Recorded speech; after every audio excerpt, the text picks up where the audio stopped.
So we have almost 20 online that have come, and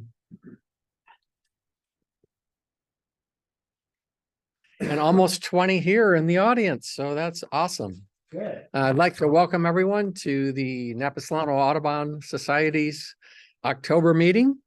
Our presentation tonight will be Biking for Birds with Dorian Anderson.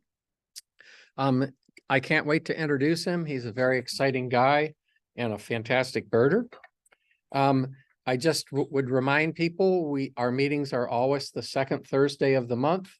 We meet every month from September to May, except for December, because it comes pretty close to Christmas. Our meetings this year, as last year, will be hybrid every meeting. We encourage people to come in person, then you get the chance to see the speaker and meet the speaker and ask him your own personal questions. But from those who live afar, you're welcome to join us via Zoom. We hope that Zoom is working. At this time, we are going to be meeting at the Napa Valley Lutheran Church for next month as well. And we'll see if we can find a place in Solano County that stays open till 9. That's the key. The libraries are closing at 8 these days, or they don't have a room for us to be in. So November's presentation will be called Raptor Quest, and it's by a nationally known presenter named Scott Harris. And he actually took a year or more and went all over the lower 48 trying to find every single raptor in existence in North America. And he managed to finally do it. And he's got fantastic photos, so I can't wait to see his presentation. That will be November's meeting on November the 9th. Fall migration is continuing, everyone. We've had a ball going out to Point Reyes and birding in the local area. Lucas was able to find a American golden plover at Huchica this year. And we went out to Abbott's Lagoon and found another American golden plover. So he was very exciting. And our group also found a ruff, which is an Asian species and a very rare bird. In addition to that, there were pectoral sandpipers at Abbott's Lagoon. Out at the outer point near the lighthouse and fish stocks, we call it, or Chimney Rock. We found a lot of palm warblers this last week.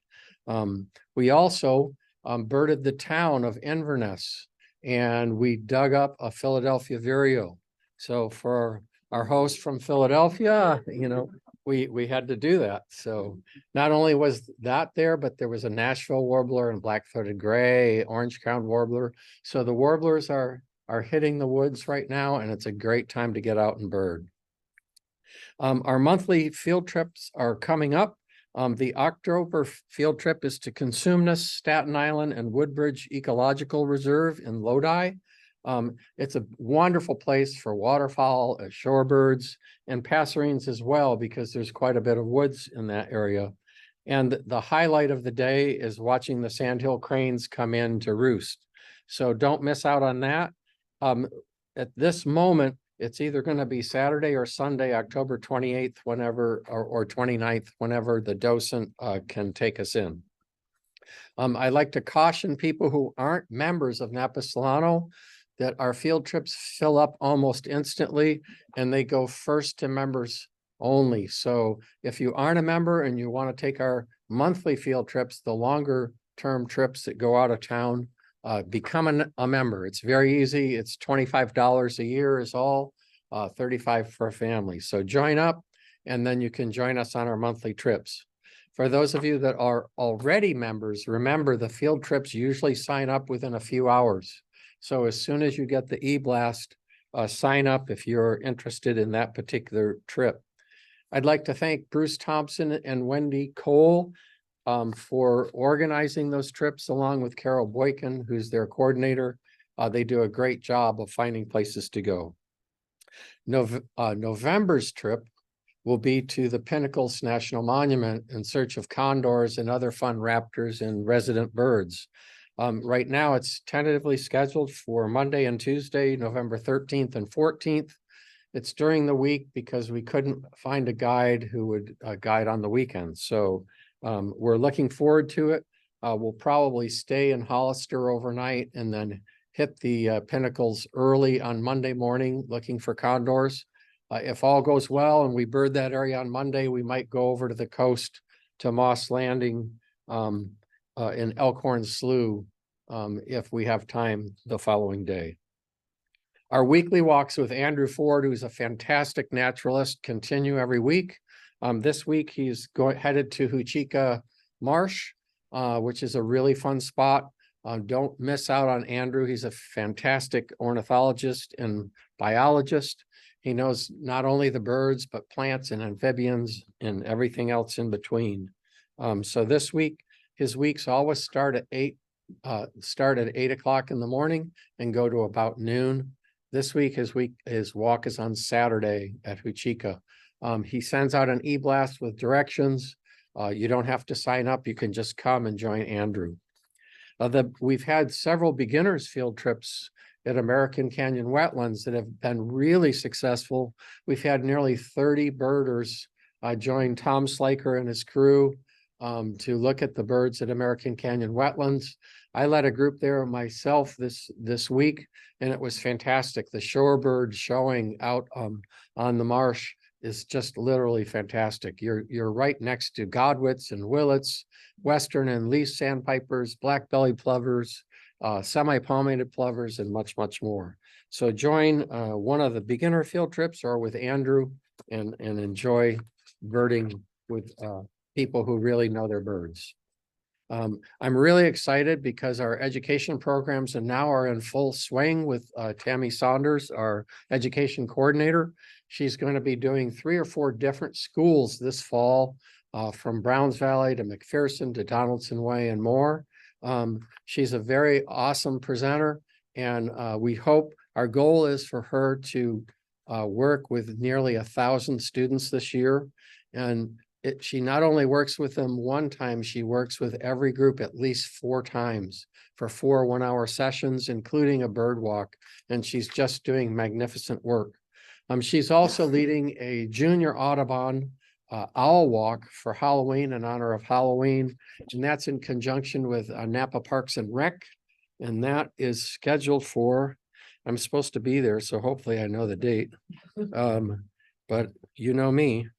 That is scheduled for, I will find it and I will let you know a little bit later, but it's coming up. I think it's well, I'm not going to look for it now, but it's scheduled for in the next couple of weeks. There will be a junior Audubon for kids and their parents to come to Alston Park and look for owls and other night creatures. Sorry, I didn't write the date down. Our winter newsletter is about to come out. It's going to come out in 2 or 3 weeks. So write your article, Carol, and everyone else that's supposed to write an article. And I just like to remind people, if you're a national Audubon member and not a member of our chapter, we do not send out hard copies after the first newsletter. So join us and you can get a hard copy if you wish, or if you send us your email, we'll send you the newsletter via email. You also can download our newsletter on our web. So anyone can download it. So everyone is welcome to read our newsletter. Also coming up at the beginning of November is our annual Fall Appeal fundraiser. The fundraiser is critical for Napa Solano Audubon because it helps to fund all of our activities. We're all volunteers. Almost no one gets paid, but we do pay Tammy because she's working almost full time in the schools and deserves to be paid for that. And we also give a small stipend to field trip leaders and a small stipend to speakers. It's small, Dorian, sorry. Yeah. But anyways, your donations really help to fund our organization. So with no further ado, I'd like to introduce Dorian. If you've read the e-blast, you know what I'm going to say, but in January of 2014, Dorian started out on his bicycle to prove what would prove to be the adventure of a lifetime. He didn't have long distance bicycle experience, but he rode his bike for over, I believe, Is it right? 18,000 miles. It's like 17,830. Yeah. 18,000 miles in the course of a year birding. And he set probably the only birding by bicycle year-long record, but you know, we challenge anyone to try to beat his record. It won't be me, I'm sure of that. But most birders who do a big year, you know, they're crisscrossing the country. Our own Wendy Shakowitz, who was the president a few years back, she crisscrossed the country, I think 30 or 40 times in search of birds to try to set a record. And she, I think wound up one shy of 700. So it's not an easy feat to get to 700. And Dorian almost made it to 700 on a bicycle. So we're very excited about his presentation. He survived sub-zero temperatures, many feet of snow, gusting winds, lightning storms, mountainous ascents, dog attacks. Don't forget the dogs. And crumbling roads and accidents. He amassed nearly 18,000 miles and saw 618 species in 1 year. It's fantastic. So without further ado, I will introduce Dorian. And we will get him sharing his computer here.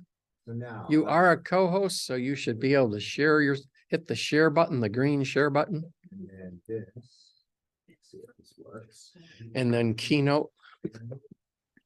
Okay, I'll go back since nobody at home heard me. I'm sorry, the people here have to hear it twice. But basically, I'm going to give you the roadmap to the talk is I'm going to give you a bit of background about birding, education, my scientific background, and some personal stuff that went into the equation as well. Why I decided to do a bicycle big year, as I just told the folks here in the room, I kind of fell between the two classic groups of people who do bike or do big years. I wasn't a 20-something kind of feeling my way through life with no money, trying to figure out what I wanted to do professionally. And I wasn't like somebody who was winding my professional life down and had stacked up tons of cash. I was like right in the middle of my scientific career. And so I took a really big risk to leave. And I'll explain all that as we go along. Most of the talk is going to be that third bullet point, what I saw and did during my birding adventure. It's basically just going to be a whirlwind tour of the lower 48 states and some of the birds that I saw. And I'll close with what I learned from the experience. And as I just told the folks here in person, I've just written and published a book about this. It's published by Chelsea Green. It has gone through all the proper editing channels. It was a labor of love, but I'm really, really happy with the final product. And I just told these guys that the book is in pre-sale. It gets released on November 2nd. And so any purchase made before November 2nd has this multiplier effect attached to it. So for instance, as of Monday, it sold 255 books in pre-sale. Amazon takes that number and then multiplies it by 10 to make big bulk purchases. REI will do the same thing. Other bookstores will do the same thing. So if you're thinking about buying the book, please do it. Like, take out your phone if you're at home. I can't see you being rude, not paying attention to me.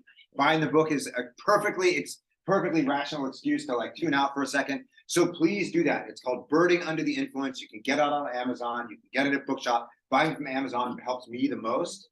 And as you'll see, I'm going to talk a lot about the birds and kind of the procedural points of a bicycle big year today.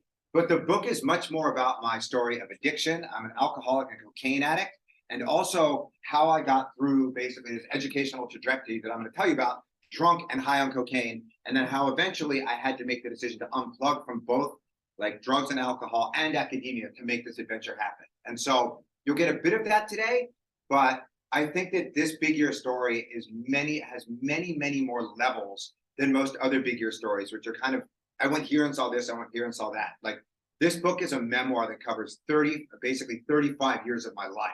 Everything from when I was a kid to how I got into drugs and alcohol, to how I got into hardcore science, and then how I got out of those and onto the bicycle. So I'll give you a little bit of that today, but don't think because you've heard the talk that the book isn't worth reading. The book will be way better than the talk, I promise you. And either it's a really good book or really terrible talk, but we'll let you judge at the end of all this. So I started birding. So one thing I didn't tell the audience that Dorian went to Stanford and Harvard. Okay, great. All right. So we're all good. So basically, I started birding at age 7. I used to live downtown in Philadelphia, and then we moved to like a suburban sector of the city that had trees and lawns and things when I was 7. And right as my parents are like kind of willing to turn me out into the world is when I started to say, what are all these things in the yard? And what is this finch? And what is that wren? So my parents were super indoorsy. They had like no connection to the outdoors whatsoever. But my birding mentor as a kid was Robert Ridgely from the Academy of Natural Sciences, who wrote The Birds of South America and also wrote The Field Guide to Ecuador, founded the Hokotoko Foundation. So his wife and my mom were in the same gardening group, and my mom was like, oh, I got this bird obsessed kid.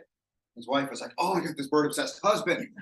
So they hooked us up, and I hung out with Robert like every weekend and went birding with him. And then he plugged me into Victor Emmanuel Nature Tours, youth camps, where I went for like 4 summers. And my parents were like, we can write a check and send this kid away for 2 weeks, and like he'll go birding with a bunch of other kids. Like, where do we sign up? So my parents were like totally willing to do that. So this is me actually at Camp Chiricahua at age 12. I was the youngest camper there. This is me also there. This kid was Cooper Scala, and actually gave a talk in Monterey 2 nights ago. And Cooper lives in Monterey, so it was fun to be able to embarrass him in front of like all the people that he knows now. I ended up going to boarding school. I don't know if you guys have seen like Scent of a Woman or Dead Poet Society. I went to one of these like old school East Coast boarding schools called Hotchkiss in New England. It's coat and tie every day, and like half the class goes on to the Ivy League, rah, rah, rah, and becomes eye bankers and so on and so forth. But boarding school kind of squashed my birding interest because you're so busy with sports and academics and things that you don't really have time for like unstructured extracurriculars.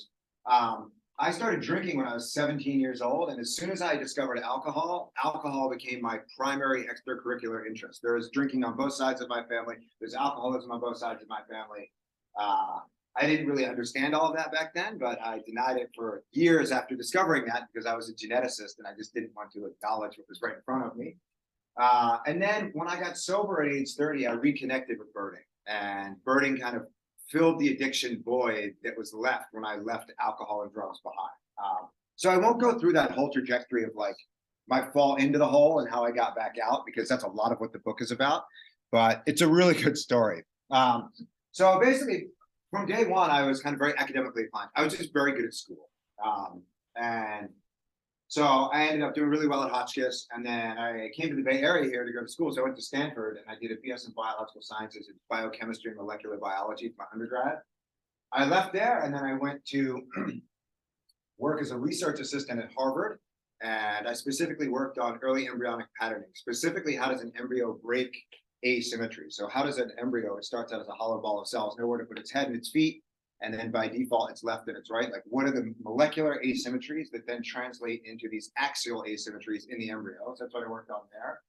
And then I left Harvard and I went and did a PhD in developmental genetics at NYU. And there I studied cell polarity. So a lot of the cells in your body are polarized. And a polarized cell is one that regionalizes cell function. So for instance, if you eat a cookie, you digest it, it goes into your intestine, and the nutrients, mainly just sugar in the cookie, are absorbed on one side of your intestinal cells and then dumped into the bloodstream on the other side of the cells. Your retinal cells, with which you're looking at the screen right now, absorb photons on one side, and then that's transduced into an electrochemical signal in your visual cortex on the other side of the cell through this axon, right? So there's this directionality of functions to many sorts of cells, and I studied how that's established and maintained during development and in some like specific disease states. When I finished my PhD, I then was a postdoctoral fellow at Mass General Hospital and Harvard Medical School, and there I worked on developmentally regulated synapse plasticity and synapse remodeling. So how over developmental time does your nervous system transition from a plastic state where you can learn things very easily to an aplastic state where you can't necessarily make new connections quite as easily. So some of that change is kind of hormonally regulated and so on and so forth. That's what I worked on there. What the book explains in gory detail is that each step of this academic development, the corresponding substance abuse increased. So in high school, I drank, and then in college, I started using drugs. And then when I was in Boston, I started working at nightclubs and DJing at nightclubs and raves. So I started doing lots of ecstasy and cocaine. And then once I got to this step, I kind of upped the ante, and cocaine became like an every other night kind of thing. And I would go to class high on cocaine, and I would go to my lab, still hungover, and all sorts of other hard drugs got piled on top of that. And I got sober right at the end of my PhD before I went back to Harvard. So that is all spelled out in gory detail in the book, which is why it's very, very different from any other birding book that you've ever read before. So basically, about 2 years into my postdoc, I was really, really frustrated. And the field I was in was arguably the most competitive field on the planet, being developmental neurobiology, because everybody wants to understand how the brain is built, wired, and then kind of manifests in the form of like personality and intelligence and so on and so forth. It was just super competitive. I was spending so much time in my lab. I guess in my second year in my lab, my postdoctoral lab, I went to work like 355 days of that year. So I was at my lab all the time. The other problem is that under Bush 2, there was a huge contraction of research funding at the NIH, and it's never really recovered, unfortunately. So you can thank him for that. Success is really formulaic in that, like, you want to publish your papers in these journals, you want to have these people write you letter of recommendation, you want to speak at these conferences, like you want to apply for these fellowships. So again, it kind of like feeds back into the competitive problem of everybody chasing the same acorns. And everybody I was standing next to had an undergrad from Princeton and a PhD from MIT, and so on and so forth. So it was so competitive, not in a cutthroat way, but you all understood you were chasing the same few faculty positions at the same few prestigious research institutions. There's a huge element of chance and luck in that I saw a lot of people who were really, really motivated and really, really brilliant floundering because of the particular project they were working on. And I never got to use what I've now discovered are my best skills, which are my ability to communicate with people and hopefully to inspire and motivate. Like if I was to end up in the kind of role that I had envisioned for myself, I would be doing 95% research and teaching as much as I think I would have enjoyed it at one of these national universities. Would have been this like resented disruption to my bread and butter, which would have been my research. And I didn't really have any interest in going just doing pure teaching. I like doing research. So it was in this like second year, right towards the end of my second year as a postdoc, that this happened. So Hurricane Sandy, which was not a particularly big hurricane, nor was it actually a hurricane by the time it hit the northeastern US because the wind speed was below the Category 1 threshold, which is why everybody calls it a superstorm, right? But Hurricane Sandy was really, really big. And the wind field from Sandy stretched all the way out over Scandinavia. And so I'm now 3 years sober at this stage, because I got sober right at the beginning of 2010. Oh, nice. And like birding has come back full force. I've taught myself bird photography at this stage. It's amazing how much money piles up when you're not buying cocaine every other night, right? So all of a sudden I bought this like big fancy camera and whatnot. So I'm now in like full birding mode when this happens. And so I get a phone call from somebody on Nantucket saying, oh my God, there are 2 northern lapwings that have just shown up out here. And so I get that phone call on October 30th and nothing, I can't do anything about it that day or the next day because there's all this like storm fallout, damage and whatnot. But on November 2nd, I think it was the first or the second, I think it was the second, I went out to Nantucket, and Nantucket is about 35 miles off the Massachusetts coast, and it kind of shuts down in the winter. It's this kind of like summertime playground for socialites on the East Coast during the warmer months, but during the winter it shuts down. So the taxi service on the island shuts down. So I had to do a little research as to how to get to these birds because I wasn't going to pay the $300, $400 to put my car onto the ferry. So I actually was able to get in touch with a local bike shop and I rented a bike, and the guy couldn't believe I wanted to come out there after the hurricane and ride around on the bike. So I took the ferry. I drove 2.5 hours from Boston to Hyannis. Hyannis, like if this is Cape Cod, I guess it'd be like that. Hyannis is like right here, right? That's like Provincetown there, and Boston's up here. And then I took the ferry 2.5 hours out to Nantucket, pedaled 5 miles in the pouring rain, and found the 2 birds. I was the only person there, and I spent like an hour photographing them and chasing them around. And I hopped back on the bike, rode back to the shop, dropped the bike off, got back on the boat, and drove home. And so I had only ridden, I don't know, 8 miles or so. I think it's like 4 miles to the birds and 4 miles back. But as I was riding the boat back, I was like, that was really a lot of fun. Like, I don't know why this is more fun, but then it hit me. I was like, the bicycle. I've never used a bike to pursue birds before. And so I started thinking about this on the way home. Like, is there any like a formal precedent for bicycle birding? Has anybody done a bicycle big year? And so I like couldn't get away from this idea as I was going home. And I got home that night and I started doing a whole bunch of internet searches to see if I could learn anything about like the connection between biking and birding. And so one of the questions I had at this stage was, would a big yield be possible?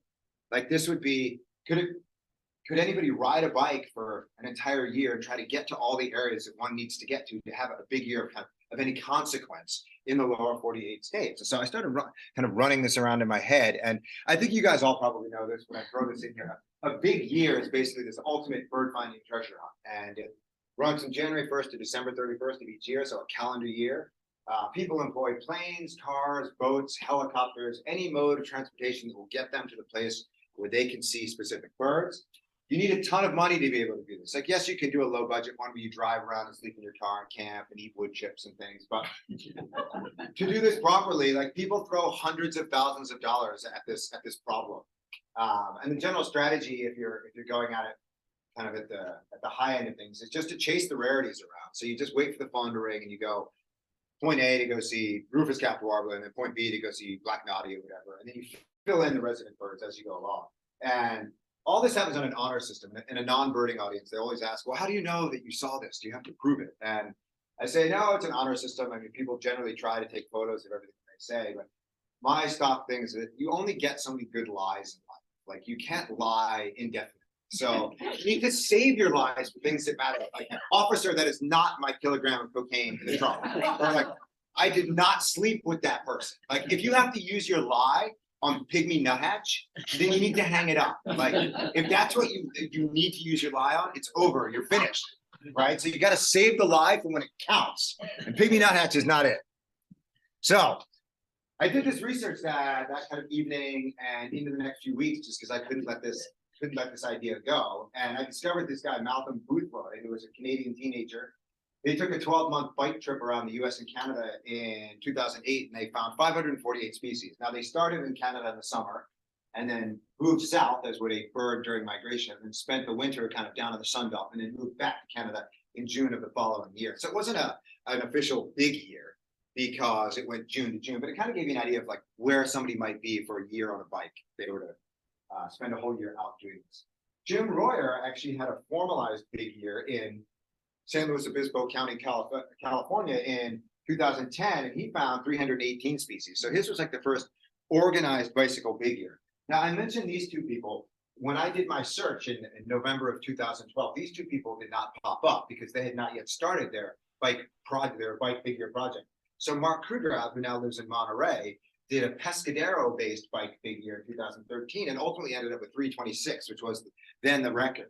And then Ron Beck found 301 species in his home Cochise County, Arizona, that same year. I mentioned these two guys because not only the significance in the annals of like bike birding, but I stayed with both of these guys in my travels, and they're both featured very heavily in the book. And so they were sounding boards and kind of people with whom I could commiserate as I kind of had all these both good and awful experiences on the bicycle.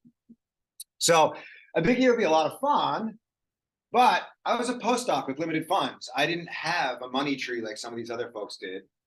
So I couldn't fly around. So that was one limitation.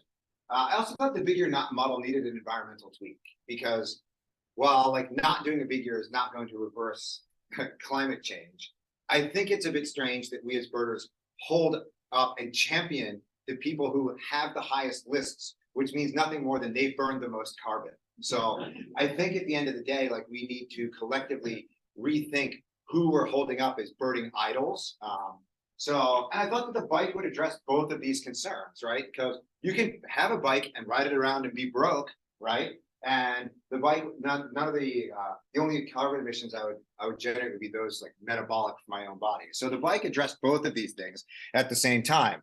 And also, I was at a point in my life where I wanted my own adventure. I mean, I'd read the Odyssey in high school, and I'd read Puck Finn in middle school, and I'd read Into Thin Air. And like, I was floundering professionally and kind of lost personally. And I didn't necessarily think that like moving jobs to going into biotech or going to teach at high school or going and working on Wall Street as an analyst or consultant would do it for me. I wanted to do something different. And I wanted to do something that really challenged me. Like, a big year is a challenging endeavor no matter how you do it, but you can't compare planes, cars, and trains to a bike. And I was like, this is like the hardest possible thing that I can envision. So this is going to be really worthwhile because it's going to be so difficult. So that was kind of the genesis of this trip.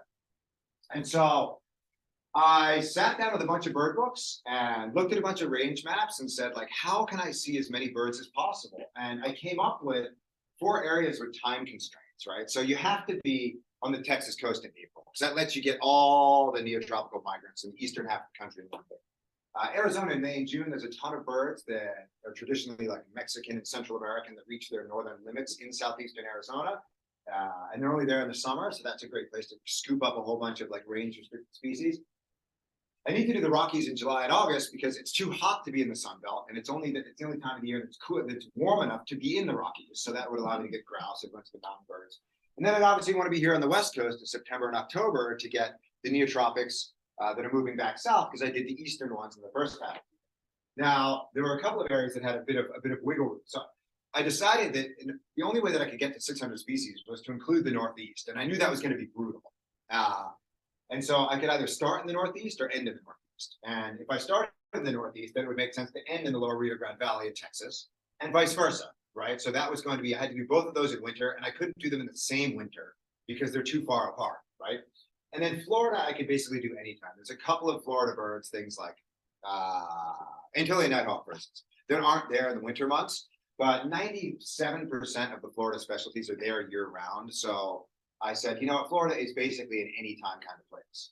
So, and as Mark mentioned, I had done no cycling before I cooked this idea up. That the ride from the dock to the lapwing represented my cycling experience. Yes, I rode a bike to and from frat parties in college, mostly drunk.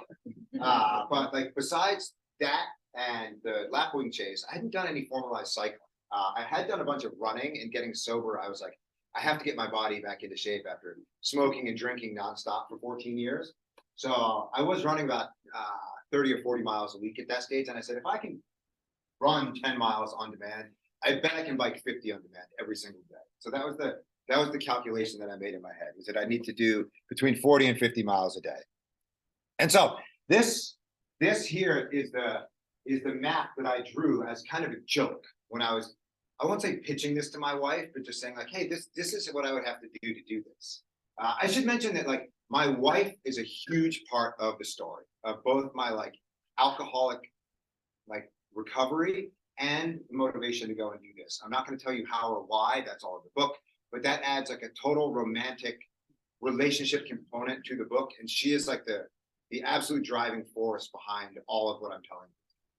But I kind of drew this as a joke, as to like, this is what I would ideally do if I were to do this hypothetical bike video. And I'm going to kind of fast forward and spoil things, because this is what I actually ended up doing.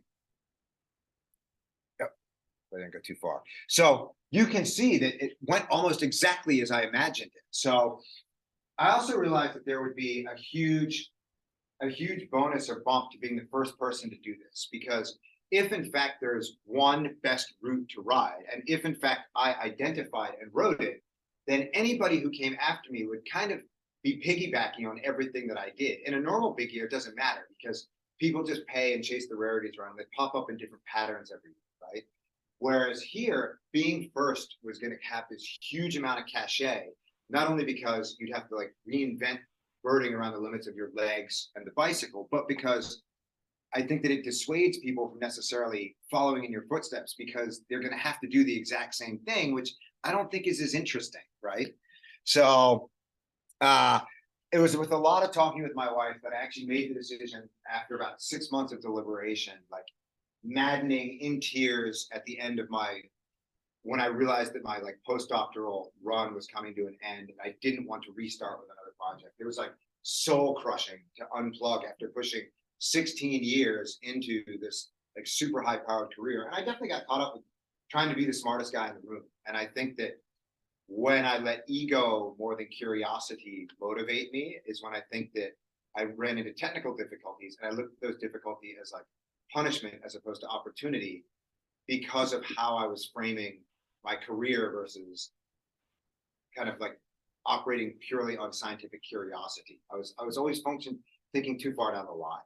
Kind of I sucked the joy out of science as a result. So I made this big decision to leave. The math actually worked out. It said start in Massachusetts, which was fortuitous because I was already there living in Boston. But this is me on the first day of my trip. You can see that I'm all bundled up. The first day started at 10 degrees, and I got up to 27 degrees on that day. No snow, though. This is the first bird that I saw on the bike. Bird number 1 was snowy owl. This is not the snowy owl that I saw. This was about the 8th snowy owl that I saw on this day. So there was this huge invasion of them this winter, 13, 14. This is the year that the bird made it all the way to Jacksonville, Florida. And there were like dozens, if not hundreds of birds all through the mid-Atlantic. So I saw 8 or 9, 10 snowy owls on the first day. So the first bird I saw was a snowy owl. So I was riding out to the beach in the dark in 10 degrees. The second bird I saw was a snowy owl.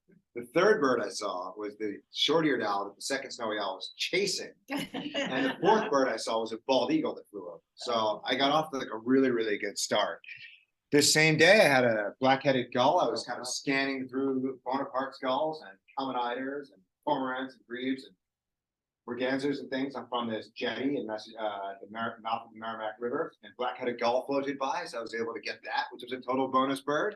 And so this is the forecast. I took a screenshot of this the day of, knowing that like I'll probably give talks about this, and this will be a really funny thing to put up in 5 or 10 years from now. And so this was January 1, right? And so you can see that was the day. I told you it was 27 degrees. It's the high for the day.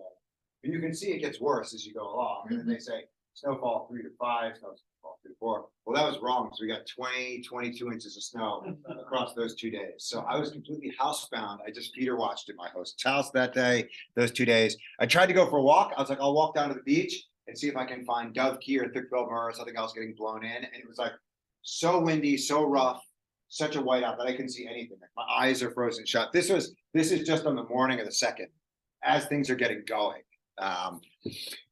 But it's pretty cool. So I was housebound for 2 days, and then I had this amazing experience. The internet is still working. Give it a second.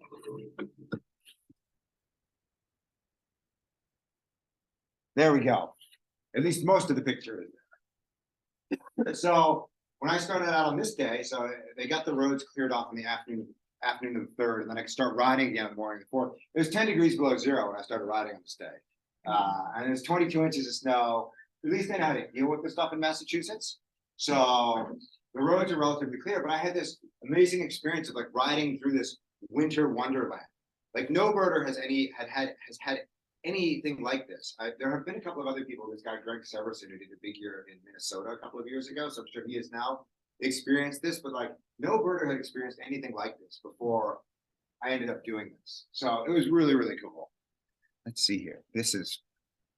There we go. So I'm kind of fast forwarding down the East Coast, but it snowed on me when I was in Massachusetts. It snowed on me. I got another foot in Connecticut. It snowed as I was going through New York City. So I like navigated New York City in a blizzard. It snowed as I got to my parents' house outside Philadelphia. I got another 13 inches there. Was housebound for another 2 days.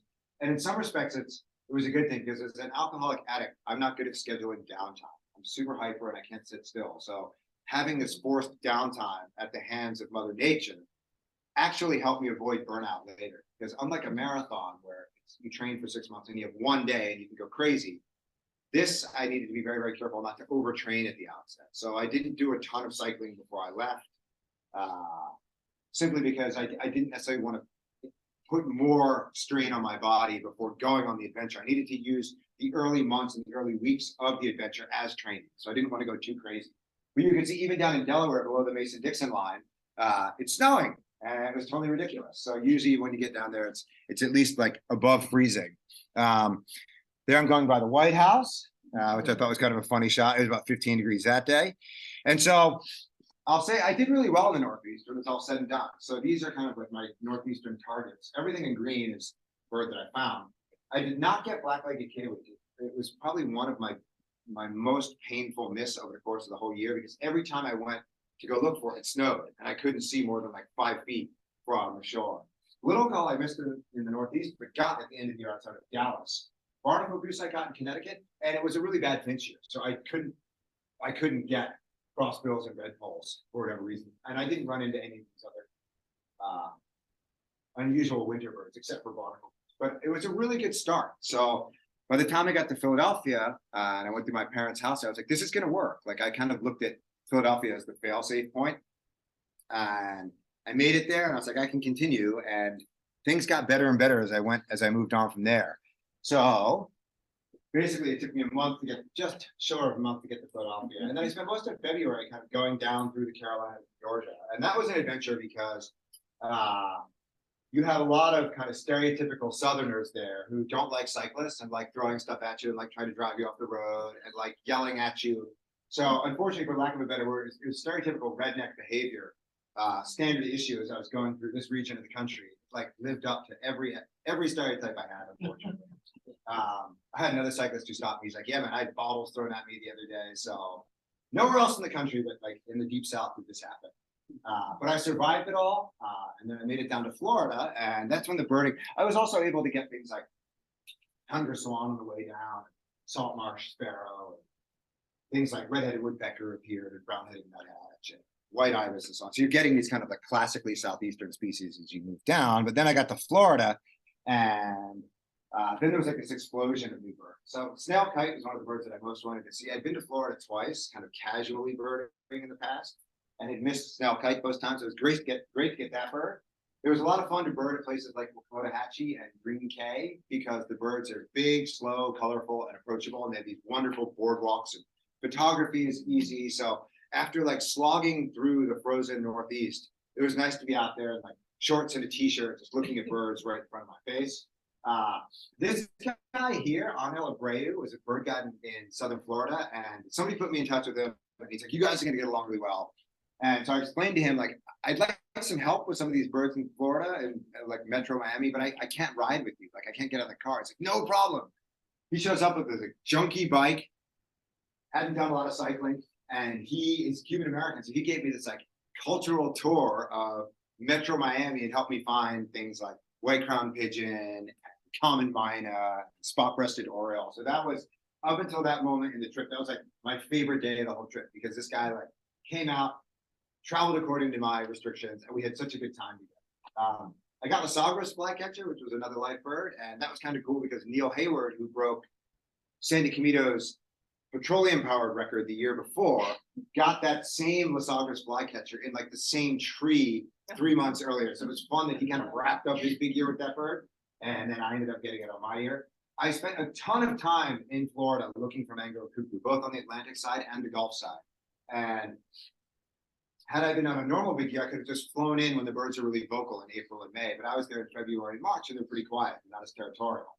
So I was taping everywhere, and I never got one. This photograph here, I was actually staying on Sanibel Island, and I was riding to a spot to go look for mangrove cuckoo, and I saw this bird standing in and the sun coming up. So I said, I'm going to take a picture of this. It took about 10 minutes to get my feet wet and get the things lined up and whatnot. But I was riding over to Bunch Beach, and as I rode up to Bunch Beach after taking this picture, this is what I rode up to. It was two researchers pulling a mangrove cuckoo out of a net. Now, big year convention, listing convention stipulates that had I could have counted that bird as soon as they released it. But I decided, like, this is really lame. Like, I don't want to count a bird that somebody else invested the time to catch. Had I been there when they played the tape and the bird came in as a free flying bird, I would have counted it. But I decided, and it was the same logic that I used when selecting the bicycle, that how you get the birds is just as important, if not more important, than the number of birds, right? So I was willing to like completely leave this bird off my big year list, even though I could have counted it, because I thought it was a cheesy way to get it. So that's kind of my whole mentality here is it's not how many birds you have, it's how you get them. Making $100 million like stealing from old folks or like running a hedge fund is easy. Making $100 million like fighting the good fight's a lot harder. So it's not the $1 million that matters, it's 100 million. It's how you do it, right? And a nice piece of trivia, I was actually the last big year birder who could count budgerigar on his big year list. So, and I also took the last known photograph of a presumed wild budgerigar in the US. So after 2014, it was presumed that they were all gone, and it was eventually removed from the ABA checklist now that they're all extirpated. So that's an interesting piece of trivia. I saw that bird over in Hermoso Beach, which is, I guess, a bit north of Tampa. We did that. This is pretty cool. So I told you I was a big Red Sox fan. And as I passed through Fort Myers, the local paper came out to interview me. And I started talking with the guy afterwards. And he's like, you're a Red Sox fan. I was reading this little blog. I was like, yeah. He's like, we have a hookup with the team. We can probably get you a ticket. So they got me a ticket, and I rode my bike from my hotel to like Little Fenway. And then the team actually put my bike like in a safe place and whatnot. But I had the binoculars with me, and the guy sitting, I'm like in the front row here, as you can see, and the guy sitting next to me leans over, he's like, dude, how blind are you? Like, you're in the front row. You need binoculars. And then he opened the door, and then I'm like, dude, you don't even get it. I rode my bike here from Massachusetts, and I'm bird watching my way around the country. And there's actually like a marsh behind that wall where eBird had indicated that short-tailed hawk had been seen like 2 days beforehand. So I had to be prepared in case short-tailed hawk like floated over the outfield fence. So that's why I had my binoculars when I was sitting in the front row. I kind of hand waved the fact that I then I left Florida. I went through the Panhandle. I went through. I'd never been to like Mississippi, Alabama, Louisiana. So it was a ton of fun riding the Gulf Coast through there. It was really pretty. The spring migrants were just starting to come across the Gulf. But my goal was to make it to Texas by April 15th. Like that was just kind of what I said at the beginning. And I got to Texas on April 13th. And this is like after the bad winter, no cycling experience. Like I actually got hit by a car in Florida. That it's a whole chapter in the book as to like how that happened and what my mentality was after getting hit. So I won't go into too much of that today, but I kind of hand wave away the fact that I've now moved to Texas, and I got into Texas on the 13th, and I guess it was on the 14th. It was actually on the 15th when we got a big storm that came through, and it was like the only fallout of the whole spring. It was the only storm front of the whole spring. And so the fact that I made it there in time was really great. So I got Swainson's warbler.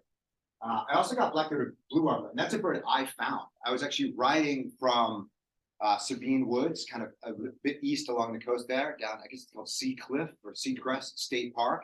And I'm riding along, and I see this bird out of the corner of my eye. That looked really strange. And so I hopped off the bike, took that photograph, and this was really cool because that's one of these eastern Gulf migrants, which like Cape May warbler migrates kind of through peninsular Florida and then disperses to the eastern half of the U.S. It doesn't come across kind of from the Yucatan as do most of the other trans-Gulf migrants. So I had fumbled that bird in Florida. I thought I heard one right when I was looking for the Lasagras flycatcher, and then the Lasagras called, and I got super distracted, and I never went back to pin the black-throated blue down. So it's like, oh my God, I'm gonna miss this bird. And so when this bird got grounded by the storm, I was able to redeem that. And better, I was able to ride the 5 miles back to Sabine Woods and drag all the people who were there down to come and see it. Because that was like the one time when I had found something really good. And people have been sharing birds with me the whole year. So it's like, even though it's 10 miles of extra riding, I should go back and get everything. So everybody went down there and was able to see it, which is pretty cool. So I spent 2 weeks on the Texas coast. I did High Island. Afterwards, I did Anahuac. I did Bolivar Peninsula. And I got all the birds you can expect to get, right? I also got a rough there, which was a nice bonus. So I guess I said I would leave the Texas coast on May 1st. I was like my hard departure deadline. And on April 27th, I had found all but 3 of the migrants that I needed to find. So black-billed cuckoo I hadn't found, which is just few and far between.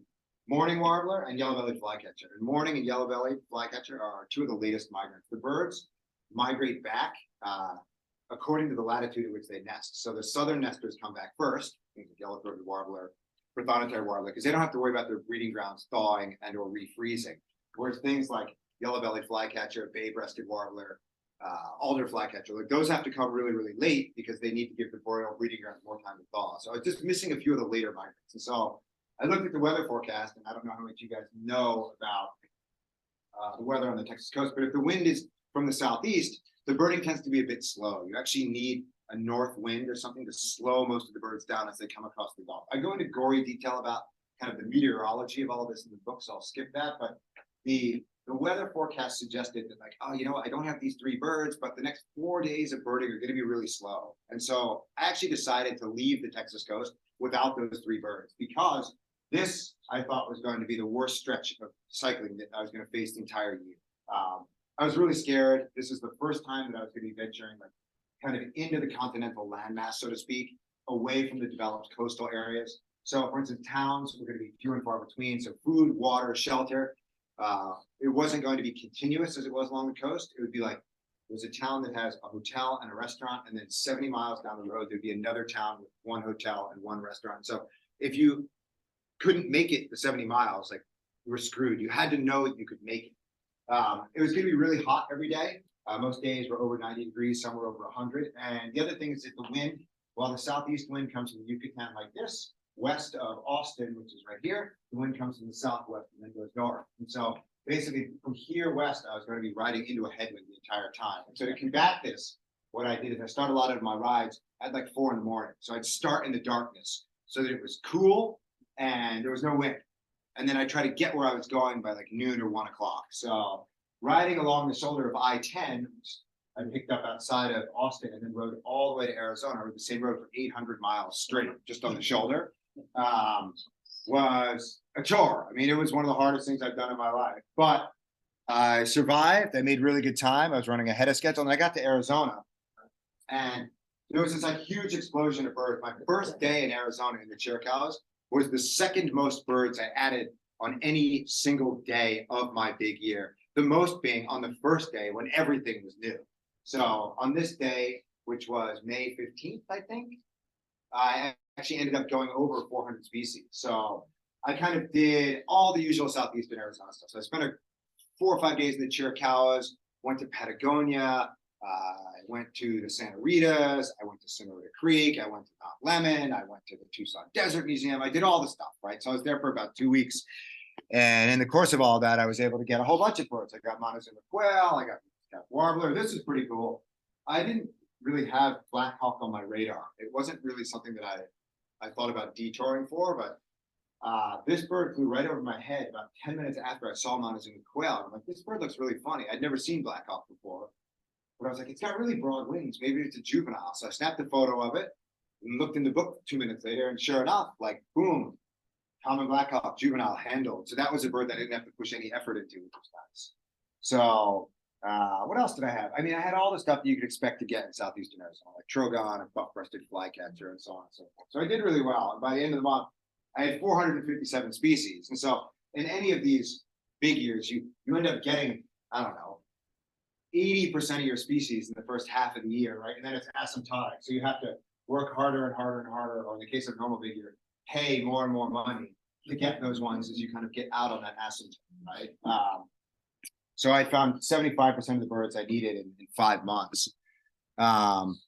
This was a good story. So I had spent the entire morning riding around on dirt roads, and I rode a surly long haul trucker that had drop handlebars and skinny tires. I figured most of my riding would be on paved roads. So my bike was more road than it was mountain, so to speak. So on this day I was riding along and I spent the whole day on dirt roads. And because I'm on like bike with skinny tires, I have to look at the ground the whole time I'm on dirt roads, make sure I don't hit a rut or fall into a hole or hit a rock or whatever. And so I spent 3 or 4 hours riding around. I finally hit some pavement and I'm like, oh, I can finally I can hear birds singing. I can look around and I start like accelerating. I'm riding along and about 30 feet onto the pavement, I see this thing like lunge at me up the side of the road. And it's this big diamondback rattlesnake. So I swerve out of the way. I kind of get my stuff together. And I let my heart equilibrate. And it's now curled up in the road. It's, I don't know, 4.5, 5 feet long. But I get down on the ground and take a few commemorative pictures of it. But it's one of those things that like I was so out of it, like ready to enjoy my day. And then the next thing I know is like the snake is attacking. So that was fun. This is really where the riding gets like incredibly challenging, but really, really rewarding. So riding through, so after I left Tucson, I rode north on Interstate 17 up to Flagstaff, and I gained, I don't know, 6,000 or 7,000 feet of elevation along there out of like 11,000 feet of climbing. And then I went to Tuba City, which is kind of a cool place because it's a Navajo reservation. So you have half on one side of the street, it's one time, because the Navajo Nation doesn't do daylight savings. And on the other side of the street, it's another time because everybody else does.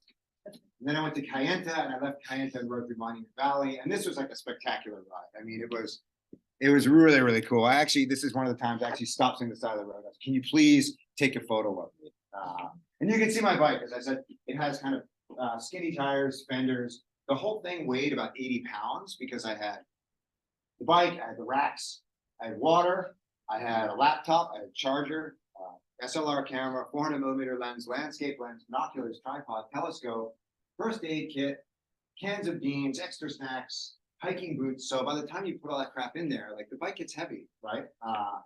So I was in real good shape at this stage. And I always show people this photo because of this. So I'm sure you've all seen this stupid movie. But this is like, I looked like this at points in the year. And I use this as a point to talk about the role that the blog played in my adventure. I wrote every single night throughout the course of the year. There were only like 8 or 9 nights in the course of the year where I didn't write, when I didn't have internet, and my wife would often blog on those days. And my kind of online following grew, and not only helped with the logistics of like, you should ride this road and not that road, and we'll put you up and we'll help you find bird X, Y, or Z, but they also provided a level of accountability in the same way that like a sponsor provides accountability for an alcoholic, right? In that if I were to quit at any point, and there were several points at which I was ready to quit, but there were some interactions with blog readers and like loyal kind of supporters that always kind of like brought me back to, I've got to keep this going, not only because I owe it to myself, but like all these people have bought into this adventure and have supported me and donated money to the causes which I was raising dollars and so on and so forth. So that really provided this like motivation and accountability on really bad days. So that's why I use that slide. This is pretty cool because it was only about a week, 7 or 8 days between that Monument Valley and this. And so I got to experience the American West in almost like a frontier capacity of seeing every inch of this transition from like these burning desert lands to these like glacier encrusted mountain lands. And so it was just unbelievably spectacular to experience that from a bike and be like breathing the desert dust in on one end and then having the pine scent like tickling my nose on the other end of it. It was just such a different experience than I'd had birding before, and then I'm sure that like basically any birder has had before or after. But it was pretty cool. So I don't know if any of you guys have been to Silverton in Colorado, and you can ride that railroad from I guess Durango. So I rode that basically. So that was one day. It was like Durango to Silverton. So it was like 6,000 feet of gain. And then I spent a couple of days at Silverton, and then came up this valley here and around here. And this is up over Red Mountain Pass, which was, I don't know, 11,400 feet or something. And each time I went over these big passes in Colorado, I'd have to ditch my bike and then go looking for ptarmigan and brown-capped rosy finch. And those were two of the hardest birds that I had to find. And like I went over Red Mountain Pass, I went over Winella, I guess, Monarch Pass, I went over Loveland Pass. And each time, like, you have to go up to 12 or 13,000 feet to look for these birds, but the nearest lodging is at like 7,500, 8,000. So it's like a whole day effort to get up, ditch the bike, put on the hiking shoes, walk around on the tundra. So I was just yo-yoing and missing these birds. This is Loveland Pass again. This was like murderous to ride up this, but it's like absolutely spectacular, right? And so I eventually finally connected. So I went over Loveland Pass on June 26th, and I connected with white-tailed ptarmigan back up near 13,000 feet at Cornella Pass the following day. So that was like, to this point in the adventure, this was the most effort I put into one bird. I probably pushed like 5 or 6 full days of riding and searching into this bird. And this bird was super, as is often the case with ptarmigans. Once you find them, they'll let you kind of trail them around very closely. So I followed this bird around for about an hour. I had to be really careful up on the tundra though, because in Colorado you get these late afternoon lightning storms. And so I had to be constantly aware of what the weather was doing. So I spent about an hour with this bird and then like evac'd off the mountain right as lightning came. 2 weeks later, 2 people were killed and 14 sent to the hospital, like in Rocky Mountain National Park, right over the ridge for this. So it says like playing around on the tundra in the summer of lightning storms is not something you want to do. So I had to be really careful. So when I was riding, I had to be careful of the wind. And when I was on the mountains, I had to be careful of the lightning and things. These are things you don't think about when you're in a car. You can just like ignore all this stuff, right? This is pretty cool. So this dude was a blog reader. He has actually Stanford alum, and we put that together when he met me that night. We communicated a bunch in my lead up to my kind of time as I approached Colorado. He's like, I want to help. I want to come out. I want to go birding. So he actually brought his tent. And so what that saved me doing was I saw ptarmigan, as opposed to dropping the 4,000 feet back down to 8,000 feet, we camped just below tree line. And so the following day we got up together, and then we actually went and climbed Mount Bierstadt, which is 14,060 feet high. And right near the top, we found brown-capped rosy finch. So that was a really cool way that Chris joined my story and helped me find that bird. So he gets a bunch of play in the book as well. This, I think, birding wise, was the single biggest difference between my big year and a normal petroleum powered big year, were the grouse and the lecking gallinaceous birds. Because in a normal big year, you fly into Denver, you rent a car, you go on a tour, and you drive around for a week and you see lesser prairie chicken, you see greater prairie chicken, you see greater sage grouse, you see sharp-tailed grouse, and they're all right in front of you. You don't even need to leave the car. It's totally idiot-proof, right? And it requires really no effort. The problem is during the summer, all those birds disperse out into the habitat, and they're really, really difficult to find, and especially the females. They don't want to be found because a lot of them are sitting on eggs or like rearing chicks. And so this is like a scenario that I confronted on several different occasions where I just had to walk through these like endless plateaus of sage. And so these birds don't want to fly because they're not particularly strong flyers, and it takes a lot of energy to get in the air. And what that means for me is that the only way that I'm going to see one of these is if I scare it so that it comes up out of the waist-high brush. The problem is that the thing doesn't want to fly until you're right on top of it, right? And so in order to increase what I called my flush radius, I was walking through these sage plateaus, clapping my hands, woo, and whoo, like, and making as much noise as I could, so that hopefully if a bird was 30 feet away, I would say, Christ, I'm out of here. This guy person's crazy, right? So finding like sage grouse took 4 or 5 days. Finding sharp-tailed grouse took a bunch of days. So it took like the better part of the summer to find these birds when like in a petroleum-powered biggie, you just roll up in the morning and check them off. So they required like such a disproportionate amount of effort. I didn't realize how hard it was going to be. But this is kind of how I saw all of the grouse, was them fleeing me at high speed. I was not able to, I didn't get lesser prairie chicken. It just wasn't on my route. It was too far to ride for one bird. I got greater prairie chicken. I wasn't planning on looking for it at the beginning, but I was running ahead of schedule, time and energy. Didn't get a photo of that one, but I got photos of everything else fleeing. And I got Gunnison, which is pretty good as well. So that bird took a couple of days of dedicated searching. So now at this stage, I am basically here, and I've done Utah at this stage. And now I end up going up towards Jackson, Wyoming, and going up towards the Tetons is really cool. Actually, I should come back to the map. So I kind of came into northern Utah, and I got things like black rosy finch outside of Salt Lake and Uintas. And then I went north through Logan, then I went up to northwestern Wyoming, and I was able to get boreal birds like black-backed woodpecker, and I got rough grouse actually in just over Teton Pass in southern Idaho, but I got great gray owl up there. I got trumpeter swan up there. So I was able to pick off a lot of those, or a handful of those kind of like mostly Canadian boreal birds in northwestern Wyoming. And then I went across southern Wyoming, and my original plan on the other diagram I showed you was actually cut across kind of like northern Oregon, and then go out to Portland and then the Oregon coast. But I was running ahead of time, running ahead of schedule. I was in really good shape. I hadn't missed a day to sickness or injury the entire year. So I stayed really, really healthy.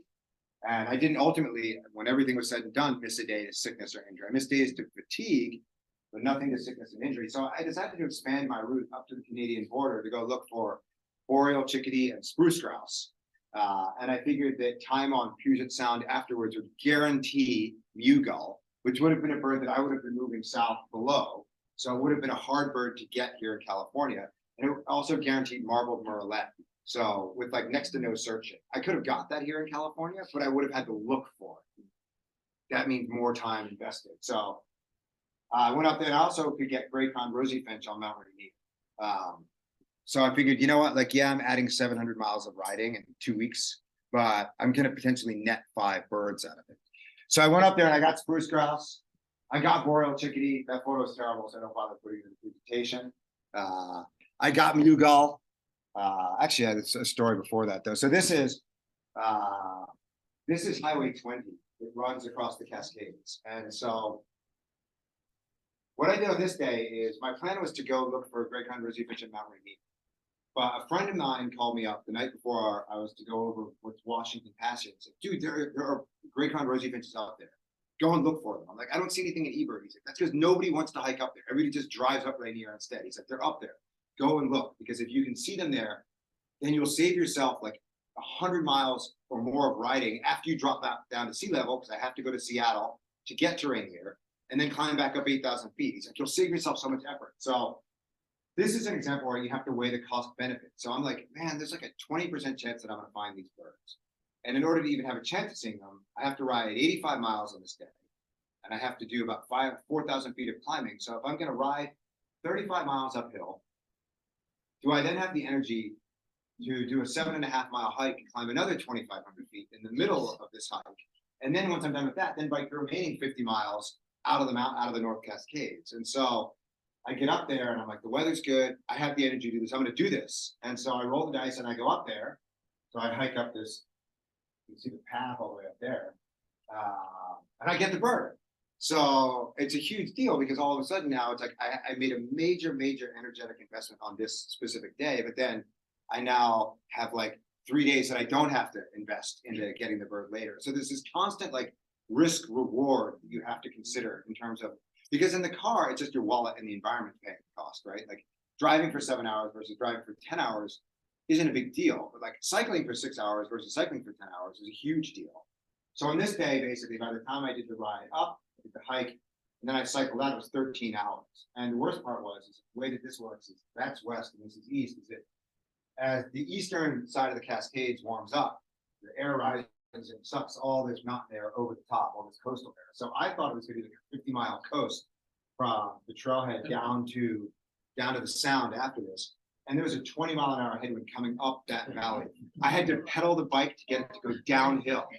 So that's why it took so long on this day. So that was like that day I was completely incapacitated. I did nothing but watch like Real Housewives and Law and Order the following day.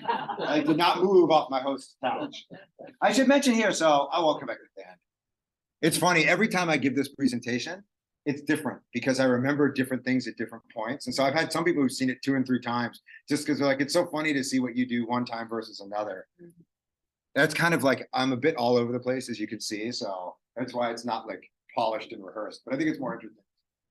So then I made it down to Haystack Rock, and this is actually the most accessible nesting colony of tufted puffins. And so in going north for those 2 weeks, rather than going straight to the Oregon coast, I risked this bird because most of them finish nesting in mid-August and then take off and go out to sea for the rest of the winter. But there were actually 2 left when I got to Haystack Rock. So I was able to kind of have my cake and eat it too, that I got all those additional birds in the Pacific Northwest, and I got slatyback gull in Tacoma, which was nice. And then there were enough puffins there that I could get those when I came back down. I got sooty grouse around there as well, which is nice. And then I just kind of flew down the West Coast for September, picking up birds as I came. I got my great-breasted sapsucker and golden crowned sparrow and those kind of things that are just coming in now, right? And I fought a protracted battle with black rail the morning that I took this photo. This is my view of it. I spent my then girlfriend, now wife, she spent that year traveling as well while I was away. And we actually rendezvoused in California during this time. And she had our tent with us. And so we spent a couple of nights, not far from here, actually in the marshes in Petaluma at Schallenberger Park, and then at China Camp, and then at Santa Benicia. And that's why I finally got black rail. So I would go out, like I'd go to sleep, and then every 2 hours I'd make like a loop with the tape. Just all I needed was a vocalization, but it took like 3 or 4 nights of this nonsense before I could finally get one to vocalize. So got that bird to vocalize actually at Santa Benicia near San Rafael, and then crossed the Golden Gate Bridge, which was there. And this was kind of cool because at this stage now I'm birding in the area where I live now. So I got Savin's gull out on the San Francisco Bay, which was a nice get there.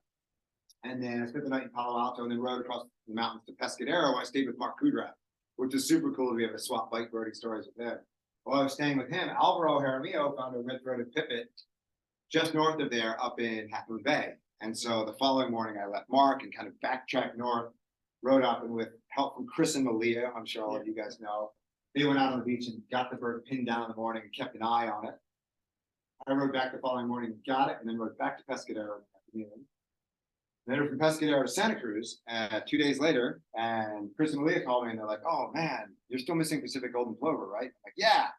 They're like, "There's one like 10 feet where we saw the pipit the other day." So I then turned around from Santa Cruz and rode all the way back up to Half Moon Bay on a weekend. And this bird originally got scared away by beachgoers, but I went down to the Half Moon Bay Harbor and I was like, I've already rode the 55 miles to get here. I might as well spend the day looking for it.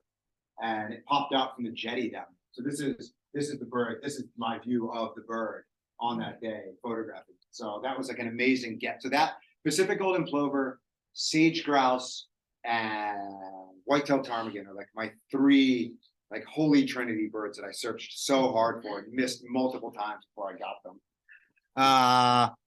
It was awesome after riding like through Western Texas where there's nothing to be able to ride along the California coast in the fall. It was spectacular. That's Pigeon Point. Biking the Big Sur coast was one of the more difficult things I had to do in the course of the year, but it's pretty spectacular. It's spectacular in a car. It's even more so on a bike. This is where I scored California condor. It wasn't even worth taking a picture of because it was so far away, but it was fun. That was actually knocked into Brian Pattison that day. So we ended up kind of hanging out, doing a little bit of birding and seeing condor together. He's the guy who runs all the pelagic trips from Hatteras, North Carolina. He's like a longtime friend of mine. So my worst ride of the year, I'll come to these birds. My single worst ride of the year was from Paso Robles. So I continued down the Big Sur coast to Cambria and then cut inland to Paso Robles. My single worst ride of the whole year was from Paso Robles to Taft. So if you've ever driven that Highway 33, it runs right through the middle of the Midway Sunset oil field. It was 100 degrees. The road is this wide. There's all these tanker trucks that are moving the oil back and forth. There's no shoulder. The road is like in the worst shape you can imagine. They have all these natural gas flares to burn the candles, to burn off the natural gas, which they don't care about. So it stinks of petroleum. It's dangerous, hot. Like it was absolutely hell on earth. But it's one of these moments that reinforces why I'm doing this. As I'm riding through the oil field, I'm like, I'm not contributing to this problem for this year. This is what I'm avoiding, you know? So it was a really good feeling, as miserable as it was. And I made it down, so I went to Taft, and I went back out to Ventura, and then from Ventura down to Oxnard, and, Santa Monica, and I got spotted dove in LA. And then I continued south in LA to Newport Beach. I actually forgot to put the photo of it in here, but I rode from Newport Beach. So while I was up in Oxnard, somebody found a yellow-green vireo in Fred Rosencrantz National Cemetery on Point Loma. And I was like, oh, there's no way that bird's going to stick around for the like week or 10 days that it's going to take me to get down. And so it's still there by the time I get to Newport Beach. So that day I ride 85 miles from Newport Beach to Fred Rosencrantz National Cemetery. The cemetery closes at 4 o'clock. I get in there at 2:30 and it's like driving wind. I'm like, there's no way I'm going to find this bird. And I find it. So it's an absolute miracle. That bird, last bird to see it, left the next day. So unbelievable. While I was in San Diego, sea watching for things like Cassis Auklet, ancient murrelet showed up. And not only was it really far south, but it was really early too, because it was still like late October at this stage. That's something that if you're going to get in San Diego County, you're thinking more like December, January. So that's Paul Lehman called me and it's like, dude, I'm looking at an ancient murrelet in Mission Bay. So I just rode from La Jolla Shores right over there. The Aristotle is a bird I didn't have a lot of experience with because I was an East Coaster. Guy McCaskey's like, I saw one out at Lackett Lindsay at the Salton Sea. So I went out there and found this bird and like kind of forced it to fly by like jumping up around. And we did photos of the underwing and things. So I sent this to them and they're like, yeah, this looks good for Theriscal. So I could count Theriscal, which is a bird. Again, I thought I might be moving south below it. So I did really, really well in Southern California. And then so I spent a couple of days in Salt Sea. This pin is in Brawley. And so my first day in Salt Sea, I went up and got the yellow-footed gull and so on and so forth. And then that night, I got a call from Tom Benson. You guys probably know that in Southern California. He said he had found a rufous-backed robin in 29 palms. And I was like, dude, that's 150 miles here. I can't do that. No way. And I also wanted the Salton Sea is drying up, as everybody knows. So I was like, I don't know when the next time I'm going to be back here is. So I want to have a casual day of birding at the Salton Sea. So I go and I have a casual day of birding at the Salton Sea. There's a very memorable episode you'll read about on that second day. But then I come back to my hotel in Raleigh that night and I find out that the robin is still there. And so at this point, this is really where like my inability to moderate comes to the forefront. And the fact that like I'm an addict and I can't let this bird go. Like I just can't. And so I end up the following day. So the bird has to stay at least 2 nights for me to get there because I can't ride the 150 miles in one day. So I need 1 day to ride to North Palm Springs. And I do that, and that's 110 miles. And the bird is seen all afternoon. And then I get up the second morning to ride up to 29 Palms, and I do that ride, and it takes about 4 hours to get up there. I get there, nobody's seen the bird by around 10:30. And I'm like, oh my God, have I done this ride for nothing? I'm gonna ride 300 miles for nothing. And So I started looking for the bird, and there's like 5 or 6 of us there. And 10 minutes later, I see this bird going to the top of a palm, and it kind of gets buried. So I'm like waiting for it to come out. Eventually, it pops out. The nice thing is it had fruiting palm, it had palm fruit, and a water source. So once I was told that this bird's going to stay, and so that was once I had those pieces of information, it was one of the key things that kind of helped motivate me to go and do this. This bird left the next day too. So there's like more perfect timing. So then I ended up riding back down to Brawley. So that distance was 304 miles. So that's the same distance as Boston to Philadelphia, St. Louis to Chicago, or Vancouver, Canada to Portland, Oregon. So I rode that far to see one bird. And the big difference with this is that all the other times that I'd extended my route or altered my route, I was going after populations of birds. So when I went to look for greater prairie chicken, there were thousands of greater prairie chickens. When I was going to look for spruce grouse, there were dozens of spruce grouse and hundreds of boreal chickadees and so on and so forth. But here, if this one bird had left, it would have been all for naught. But it ended up sticking around, which was pretty cool. So this is me going back through Arizona. This is really where kind of my body and my bike and my mind started to break down, because I was going over that same ground for the second time. So I kind of, from Tucson, I showed you that I did that huge loop like through the mountains and then down the West Coast and then back to Tucson. So there was a degree of novelty at every point along it. Once I got back to Tucson, like it all started to fall apart. I was super tired. I could expect only 2 new birds between Tucson and Central Texas, those being Sprague's pipit and Baird sparrow, both of which nest in the upper Midwest and then winter in the southwestern U.S. And so they weren't in that geography when I went through there in May, but they were there when I went back across in late October, early November. So I was able to get those 2. I show this slide because I'm like so tired at this stage of the year that I need anything I can to keep going. And as I'm going by all these saguaros, I'm picturing them like with their arms raised, cheering me on. Like a marathon runner kind of like coming down the home stretch, right? What was a nice bonus is that I got Sinaloa wren in southeastern Arizona by kind of rarity standards. This was my single best bird of the whole year. This was the 5th record for the U.S. at the time, and I looked for it in May when I went across Arizona, but it was kind of a half-hearted effort because the bird hadn't been seen in about a week. But Ron Beck was like, "We should go and check it out," and it was a good excuse to go biking with him as a bike bird. But yeah, so this is really what was the most miserable part of the whole year. It was coming back from basically south of Tucson through Central Texas. So the polar vortex, this like destabilization of Arctic air, which we've seen with kind of climate change, asserted itself again at this time of the year. The problem is I didn't have any of my warm stuff with me. So it was like 25 degrees when I went through Las Cruces and Fort Hancock and Van Horn. So it was freezing. Like my hands were like frozen to my handlebars on those days. There was a lot of wind. There were no new birds. It was just gray. It was grim. It was just awful. I'm riding I-10 again, and that's like the most miserable road in the world. But then once I got to Sonora, the novelty kind of kicked back in, and I came south of Laredo, where I started to pick up a few new birds. As soon as I came off of the Edwards Plateau, so the Edwards Plateau is this raised bit of limestone. Like right here. As soon as you fall off the southern edge of the Edwards Plateau, you start getting things like kiskadee and green kingfisher and what else? Great kiskadee, so on and so forth. So those helped. And then, this is just on a long riding day, my hair molding to my helmet. But as soon as I got down to South Texas, I started like reaping the rewards of this long ride along the borderline. So I got seed eater outside of Laredo. I got tropical parallel, which has become difficult in the winters down there. It took like 3 days of walking around at Quintan Montad Lawn, where other people have been reporting the bird and seeing it. I just like never intersected it. So I spent like 3 full days wandering around there until I finally got it. I got groove-billed Ani. I got Aflamato falcon.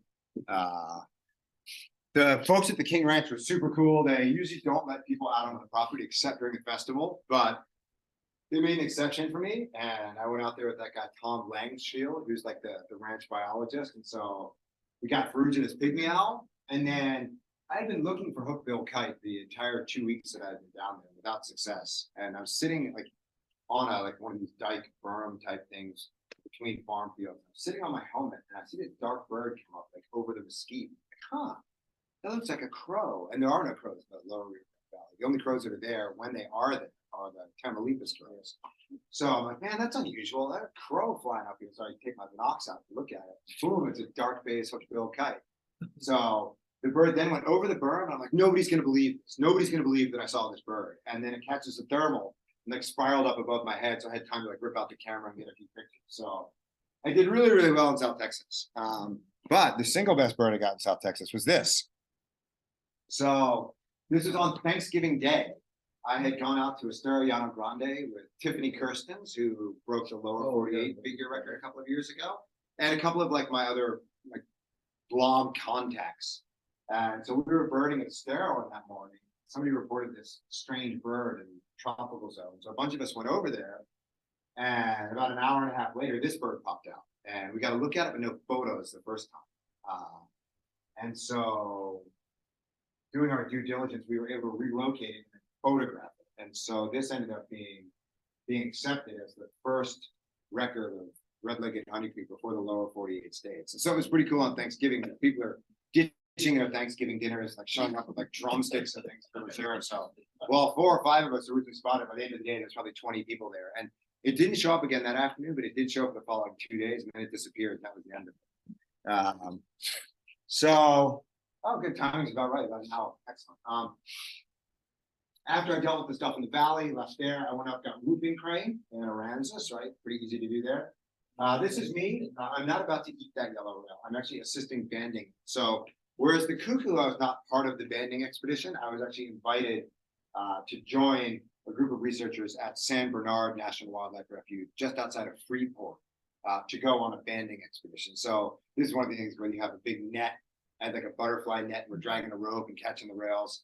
It was a ton of fun. So I got that bird there. I got Harris's sparrow, which is another bird that when I crossed Texas in May wasn't around, but by December it's back because in winter it's kind of in the central third of the plain. So I got Harris's sparrow, and then little gull, which I told you I missed in the Northeast. I got on White Rock Lake outside of Dallas. It had been there for about a week before I showed up. And then the last bird that I added was Smith Longspur on 12/28. And then at that stage, like I kind of folded my hand because I could not, there was no way I could ride for anything else. I could have ridden for lesser prairie chicken, and I'll explain, the book will explain why I didn't do that. It's interesting. It's the moment when I kind of get over the addiction of like enough is enough. So that was 6:15. I could count a couple of other birds. So I saw Egyptian goose in Florida when I was there. That bird was made countable after I saw it, but during the same calendar year. So I could count that as 6:16. I did not count muscovy in Florida, the introduced population, when I saw it, hoping that I would get a wild one in Texas. When that didn't happen, at the end of the year, I assigned muscovy number 617, and then the honey creeper, when it was accepted by the ABA a year and a half later, became 618. So that was my total, is 618. So that's what ended up happening. And now, basically, to put a bow on things. And so this year is much more about much more than birding. And I think that this is really what the book is about. Like, you think that like, oh, there's no reason to read the book because we know all the birds that you saw, but really the birds are kind of inconsequential. And the number that I found is inconsequential. It's really about the adventure that I had along the way. And the people that I met were incredible. Not only did I spend a lot of nights with people from this website called the Warm Showers Community, which is like traveling cyclists who are willing to host one another as they move around the country. But I spent a lot of random nights with people that I met along the side of the road. And a lot of these people had, like, I think that what I tell people, I don't know if any of you have listened to my recent episode of Life List with George Armistead and with Alvaro Hermia, but I talk a lot about, I didn't know how to be happy. Like I had this formulaic vision of success, and that was being a college professor and having everybody think that I was really smart, right? Like that's what I thought success and happiness were. And when I went on the bike trip, like I had to throw all of that away and kind of redefine happiness in different terms. And all these people that I met along the way had found happiness in one form or another, doing things that I hadn't imagined before. And so my conversations with them allowed me to kind of formulate a new vision of what I wanted out of my own life. So much of what I write about are the people that I meet along the way and how they kind of help me change my perspective. Like the physical and mental challenges to this cannot be overstated. Like riding the bike was one thing, doing the birding was another thing, but the organization and blogging were like a whole other animal as well. You have to do that every night. So in like rural areas, I had to look at satellite imagery of my ride the night before to know when and if I hit stretches of dirt road. And you think, well, that's one thing, but I also need to know how long it was since the last rain, how much it rained. Because if it rained a month ago, the dirt road would be fine. But if it rains 3 inches 2 days ago, the dirt road is a mud road. And so riding 20 miles on that road is like riding 100 on a paved road. So again, these are things that you just don't think about when you're in the car. Because if you get to town and the hotels in that town are booked, you just drive an hour to the next one. An hour drive for a car is 4 or 5 on the bike for me, with drunk drivers and hooligans and rednecks throwing stuff at me if I'm in the wrong area of the country. So like everything had to be, you couldn't leave anything to chance, because if you left it to chance, it was your life. It wasn't your wallet or like an inconvenience. You're putting your life on it. I think that's a big difference between my big year and all the other big years that have been done, save for the regional bike big years that I've highlighted. And just the amount of personal triumph. Like I left, had I stayed in my lab at Harvard, like some university would have eventually given me a lab, and I would have been a professor at some school of some repute, right? At some national university or some private university or whatever. But I traded all that in to do this adventure. Like you don't get to step out of that track and then step back in. It's too competitive. And they want people who are singularly focused on research. And so to survive this and realize like, I've got this cool story to tell. I didn't exactly know what shape the story would form or like how I would articulate it. It took a long time to figure that out, and specifically how to weave what I told you today with my story of alcoholism and addiction and like descent into and rise out of it. So it took a long time to write all this, but like the personal triumph aspect of this is like unparalleled in anything that I've done in my life. So these are these like silly drawings that you give kids, like you have these connect the dots things, right? And this is the metaphor that I use, is that like dot 1 was snowy owl up here, and this dot 235 or whatever was Lusagras flycatcher, and dot 450 was black cat gnatcatcher. Dot 400 or 520 was whatever marble murrelet. Dot 615 was Smith's longspur. But the picture that emerges isn't of a bird. It's like of this life-changing adventure that I had, and this really formative experience that I was able to have as a result of leaving my career. And so I think that's a really good analogy, that you kind of have, all you can do is like connect the dots one to the next, and eventually the picture will emerge. You just have to trust that it will over time. And so what did I learn from this? I learned that crazy ideas are good ideas. Like when I was kicking this idea around to people were like, dude, this is insane. Nobody can do this. This isn't possible. And so what I learned is that when you tell a room full of people an idea and they say, oh, that's a really good idea, that's a safe idea because they can get their head around it. And that means it's a boring idea. And that means it's not, the whole idea is to like move the needle. Like if you have this distribution of thought or distribution of ideas or distribution of practice, right? You don't just want to be operating around the mean, around like the safe areas. You want to be operating at the margins, like the areas where you're really pushing the boundaries and doing things different. And so like the more people who tell you your idea is nuts, the better it actually is, because you're going to do something different and move the needle and change how people think. Second, you have to take a risk at some point in your life. And everybody says that, but so few people actually do it, you know? And I did it, and I'm super proud of myself for doing that. Like I left a really good and potentially lucrative and prestigious gig to go and do something that nobody had done before. And it was risky. Like you risk draining your bank account in a normal league. I risked my life to do this. And my wife had to let me, my then girlfriend, now wife, had to let me risk my life to do this. So she's a huge part of the story. And like lastly, I'll just mention that like birds, animals, and all other living things on the planet need advocates. And I think that this is kind of the message that I'm trying to bring to birders, that it's possible to do fun stuff with an eye towards the environment. And that's like, birders must set an example for others to follow. And I realize that like having the biggest list and having the biggest collection of birds is great, but ultimately your life list is a measure of nothing more than the damage that you've done to the planet. And that's really cynical to say it that way, but that's all it is. It's a measure of the resources that you have at your disposal and the amount of carbon that you burned going to look for birds. And so, for instance, like this started to compute with me a few years ago, that I am now a tour guide, right? I'm doing a lot of flying. So I don't have kids, which is a big plus for the environment. I have one car, I live in a small house, I buy all used stuff, and I'm like, I need to do something else. I went vegetarian 5 years ago, right?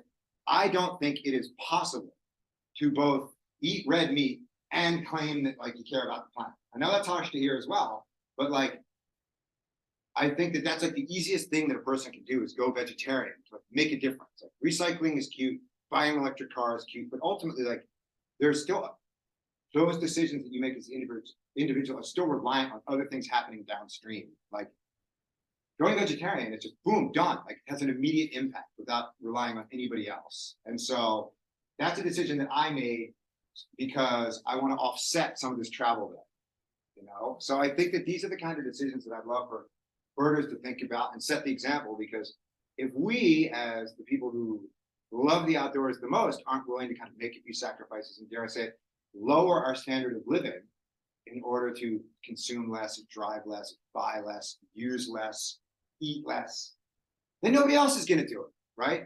The dudes on the road throwing bottles at me, like we can't expect them to do it. So it's going to have to be somebody else. And why not start with yourself? So that's all that I ask is like, please look at my example in terms of like surviving a year on a bike and know that like you can kind of cut back a little bit and still do some really, really cool things. So with that, that's the end. I will shut up now. This is the book.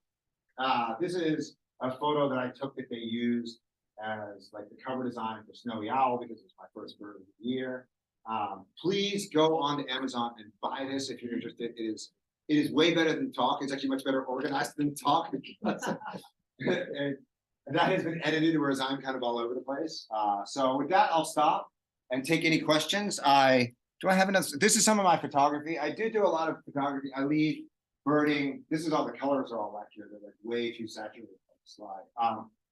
I lead both birding and photo tours for tropical birding. I do a lot of stuff in North America. I've been doing a lot of stuff in Africa recently.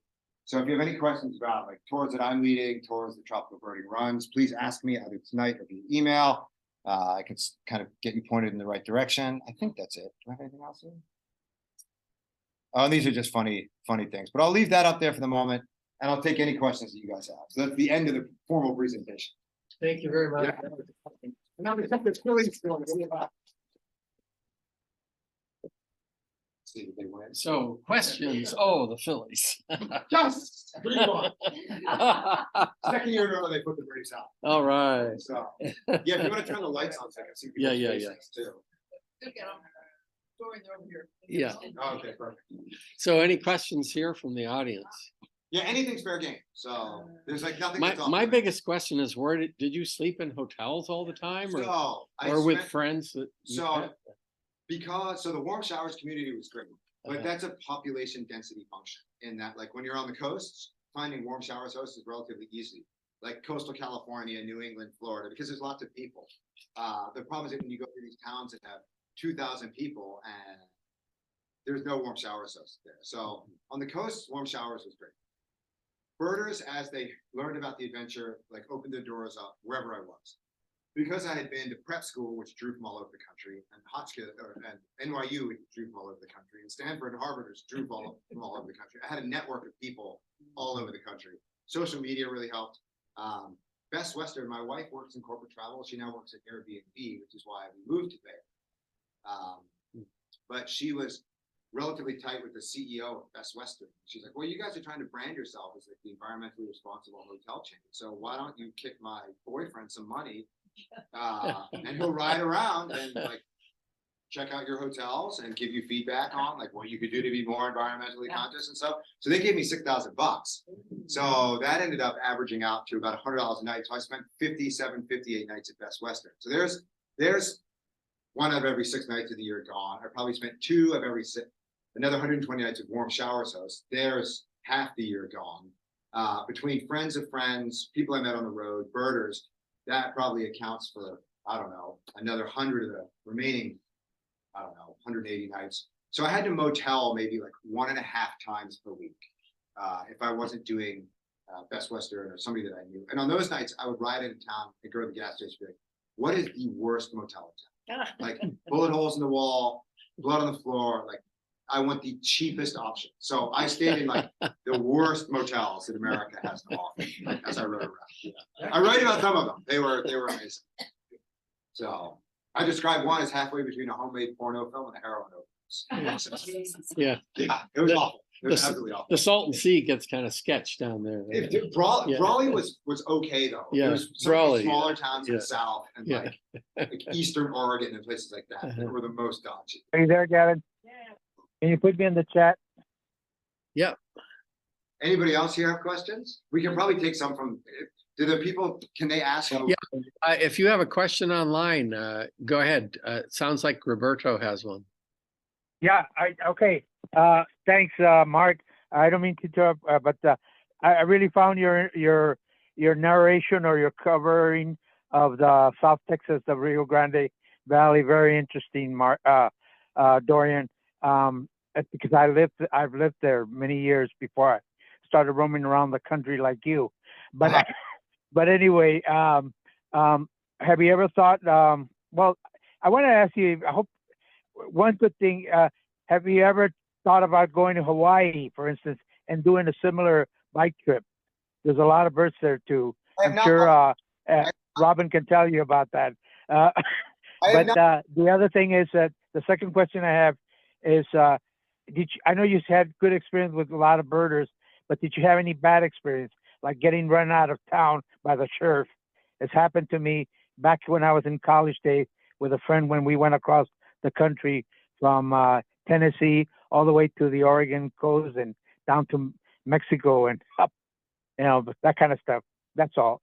Most of the anything I did with birders was a universally positive experience. Like I did not have any bad experience with birders. Like my worst experiences were with these guys in the big pickup trucks who tried to roll coal on me in the South. It was stereotypical, like 20 to 40-year-old white guys. You can picture them, right?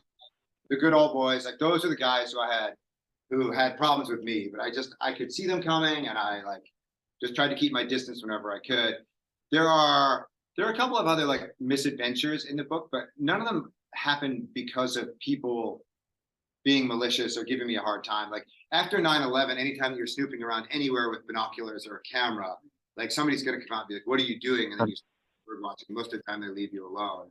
So most of my stories in that respect are really positive. There were a couple of instances where in the South, there was one episode where I'm riding by this like trailer that's like really beat up. It's got the Confederate flag flying, and these two people on the porch who look really shady. And I ride by and I'm like, oh my God, I hope these two people don't see me. I hope they don't see me. And they start like coming off their porch, and I'm like, oh my God, they're gonna shoot me. And they're like, do you have enough food? Water? And so it was exactly the because where I was like expecting the worst and I got the best. And I was like, no, I'm all set. Thank you very much. So that was an example where like my own bias I had to check my bias after that encounter.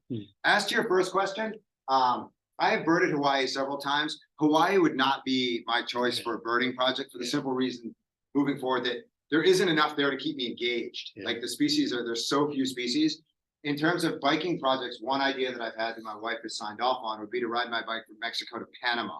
I have traveled in Honduras and Guatemala and Belize, Costa Rica, Mexico, El Salvador. So and I speak Spanish, so I'm not terribly intimidated by being on the roads in Central and South America. I spent a lot of time in Colombia, and interestingly, where there's in the third world where lots of people have to walk and ride bikes everywhere, I think that people are actually more attuned to people on the side of the road there than they are to people on the side of the road in the US. So I'm not at all concerned about the safety of riding through Central America. So I think that would be a really cool project to be able to video blog and kind of offer a view of like, what do these countries look like on the ground from a cyclist perspective and a safety perspective, but also what birds are there and be able to do some exploring there. So like that would be a really cool project.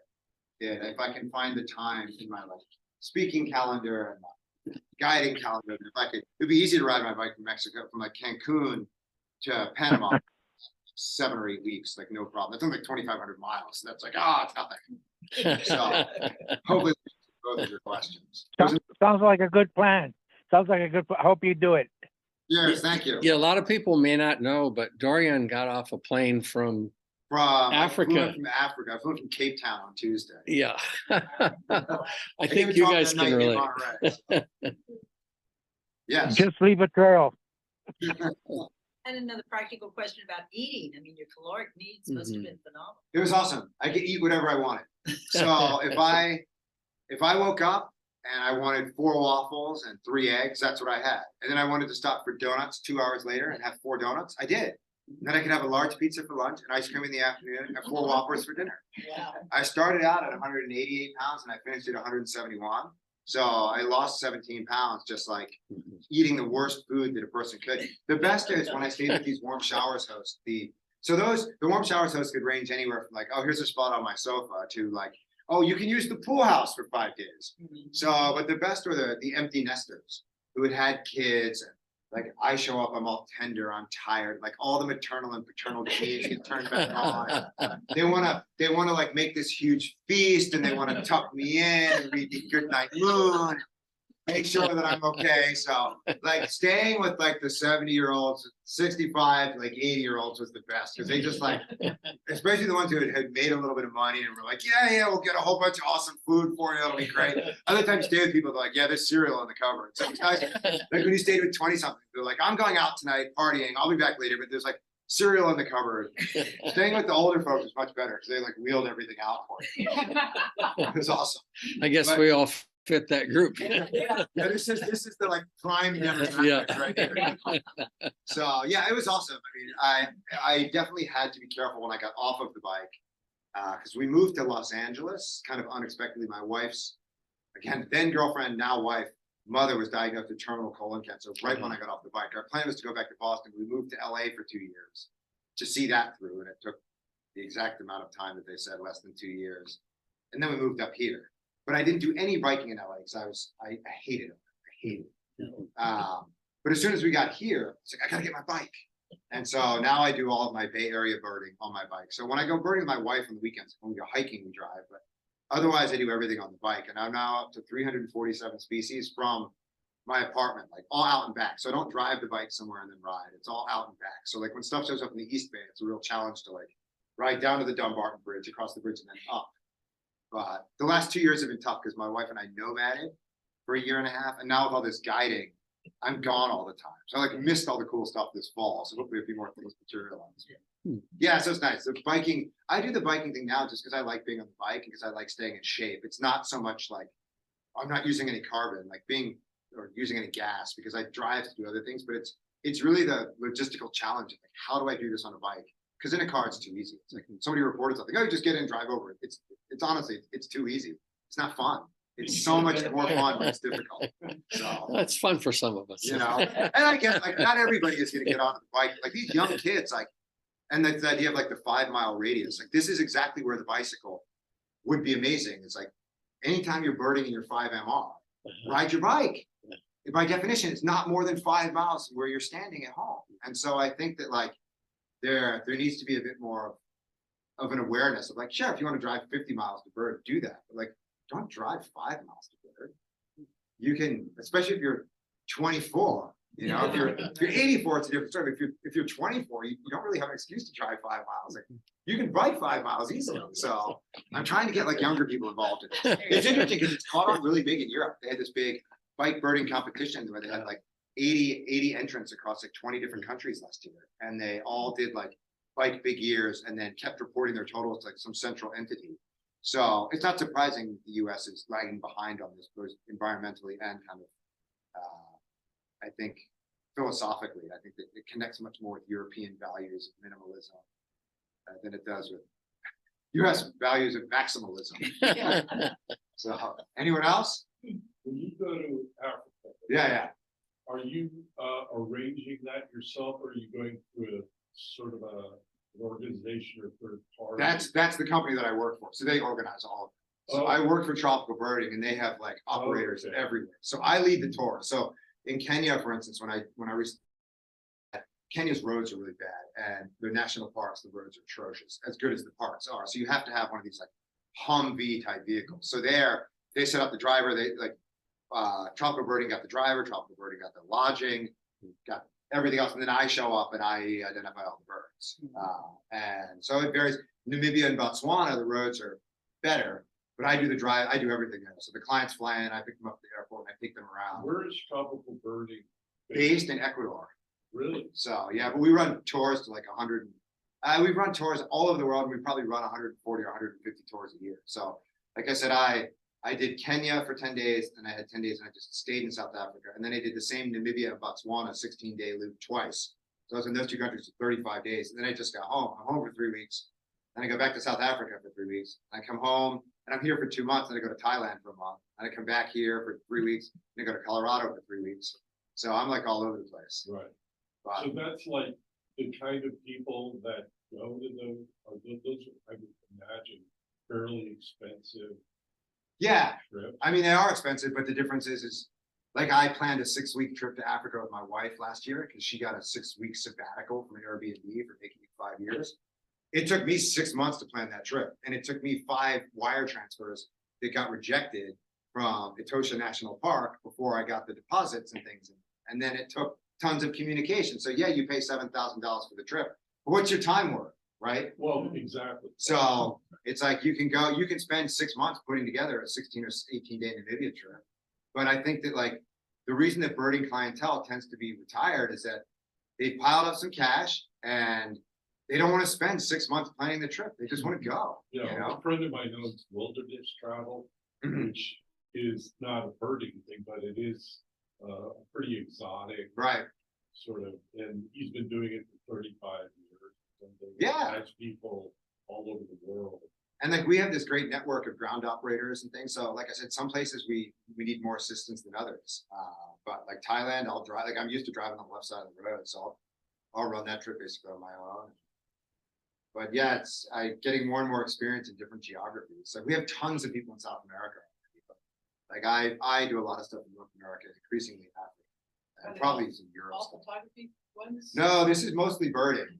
We have 3 types of trips. We have traditional birding trips. We have these trips called birding with a camera, which are really cool in that you basically sacrifice like 10% of species to see the other 90% really, really well.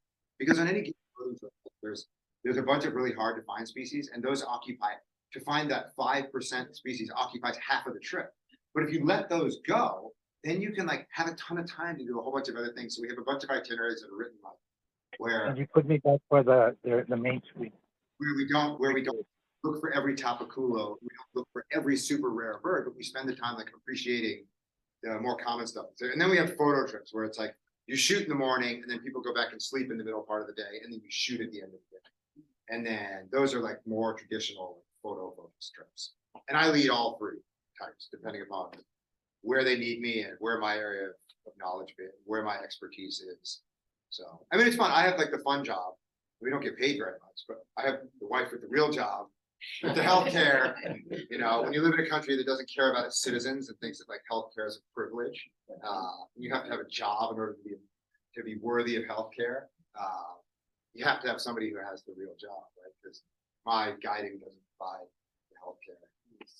So how did you get, I mean, you know, of all your schooling that you had at first, and all of a sudden you're doing all these birding trips, I mean, you have to learn all these birds from all these different countries.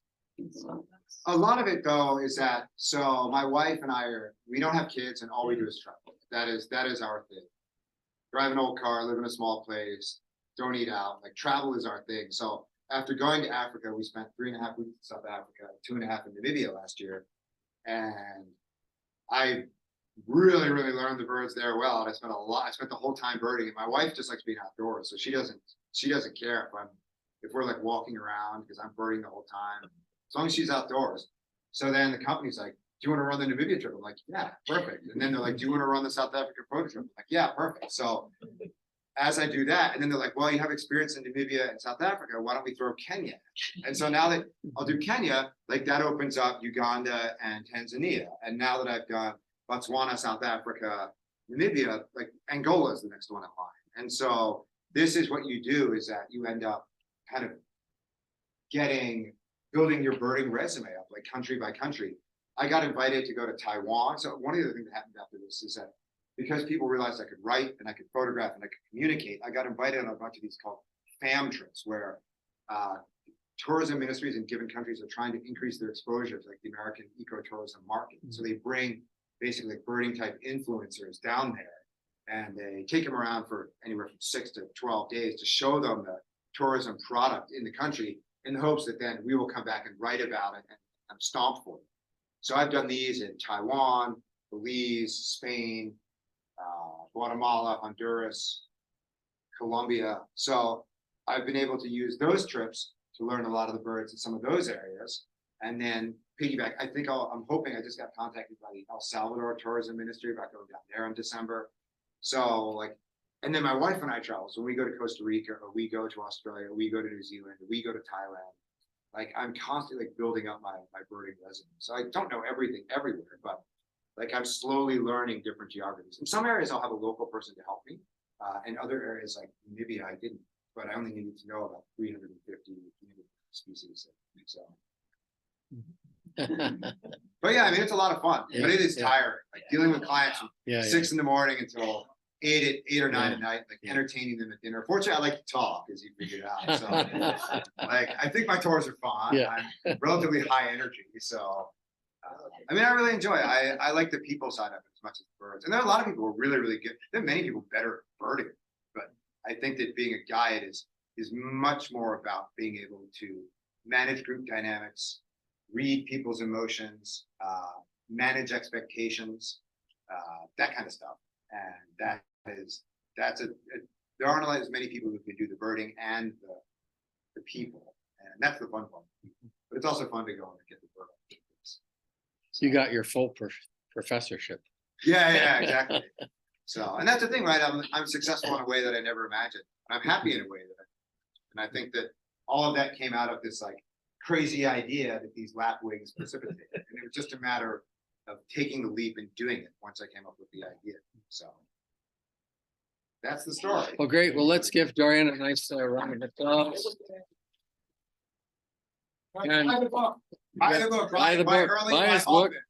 And I found out 2 dates. So the first is the Junior Audubon Walk, the Owl Walk with Tammy Saunders, is Friday, October 20th, from starting at 6:30 at Alston Park. And then the second, a month from now is November 9th, I think. Let me make sure I've got that right. November 9th is our next talk, and that is the Raptor guy, Scott Harris. So don't miss that. It'll be November the 9th at 7 o'clock right here at Napa Valley Lutheran Church. Thank everyone for coming. We had a great audience and a fantastic talk tonight. Yes. Yeah. Fantastic. Take